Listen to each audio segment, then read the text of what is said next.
সুরের জগতে এমন কিছু কণ্ঠ আছে যেগুলো শুধু গান নয়, একটা সময়, একটা অনুভূতি হয়ে বেঁচে থাকে। শুনলেই মনে পড়ে প্রথম প্রেম, প্রথম বৃষ্টি, প্রথম হারিয়ে যাওয়া। ভাবুন তো, যেই মানুষটার কণ্ঠে আমরা প্রেম, নস্টালজিয়া, এমনকি জীবনের সবচেয়ে স্পেশাল মুহূর্তগুলো অনুভব করেছি, সেই মানুষটাই আজ ঠিকমতো শুনতে পাচ্ছেন না। আলকা ইয়াগনিক, যার গানে বড় হয়েছে প্রজন্মের পর প্রজন্ম, সেই সুরের রানী আজ লড়ছেন শ্রবণ সমস্যার সঙ্গে। হ্যাঁ, বিষয়টা শুনতে অবাক লাগলেও এটাই বাস্তব। মাত্র 6 বছর বয়সে কলকাতা থেকে শুরু হয়েছিল তার সঙ্গীত যাত্রা। মাই ছিল তার প্রথম গুরু। গান ছিল যার শ্বাসের মতো স্বাভাবিক। মুম্বাইয়ে এসে লড়াই, অপেক্ষা, অজস্র প্রত্যাখ্যান, অসংখ্য দরজায় কড়া নাড়া, আর তারপরেই একটা সুযোগ। তাজিবের 1, 2, 3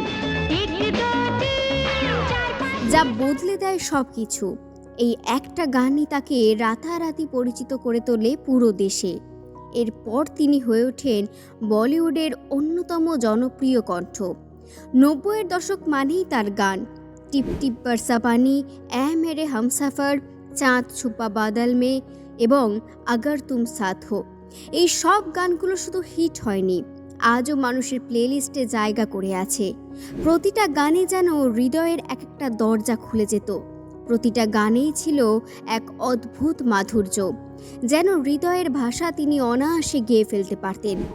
সম্প্রতি বিভিন্ন সংবাদ মাধ্যম থেকে জানা যায় তিনি এক ধরনের শ্রবণ সমস্যায় ভুগছেন। শুরুটা হয়েছিল হালকা অসুবিধা দিয়ে, কথা বা শব্দ আগের মতো পরিষ্কার না শোনা, মাঝে মাঝে অদ্ভুত লাগা। চেকআপের পর সামনে আসে আসল বিষয়টা, sensory neural nerve hearing loss. সম্প্রতি তিনি জানিয়েছেন যে তিনি 1 বছরেরও বেশি সময় ধরে একটি বিরল শ্রবণজনিত সমস্যার সঙ্গে লড়াই করে চলেছেন।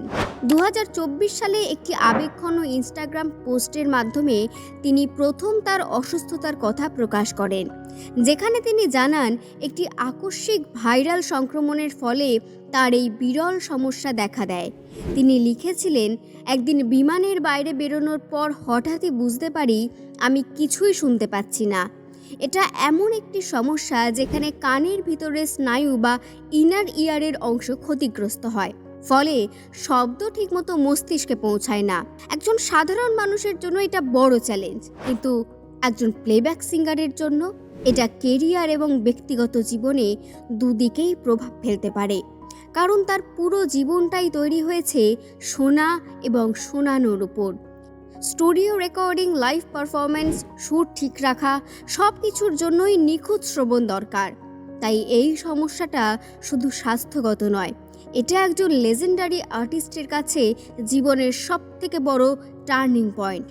পরে তাকে এই অসুস্থতা নিয়ে জিজ্ঞেস করা হলে তিনি বিস্তারিত বলতে অনীহা প্রকাশ করেন। আমাদের জীবনের সবচেয়ে সুন্দর মুহূর্তগুলোর পেছনে যে কণ্ঠটা বাজত, সেটা তারই। প্রথম ভালোবাসা, প্রথম হারানো, হঠাৎ কোনো পুরনো গান শুনে থেমে যাওয়া, সবখানেই তিনি আছেন। তাই আজ যখন শুনি তিনি নিজেই শব্দ হারাচ্ছেন, তখন বিষয়টা শুধু খবর থাকে না, একটা অনুভূতি হয়ে যায়। কিছু সুর থাকে যেগুলো মানুষের ভিতরে জন্ম নেয়, আর চিরকাল মানুষের হৃদয়ের ভিতরেই শোনা যায়।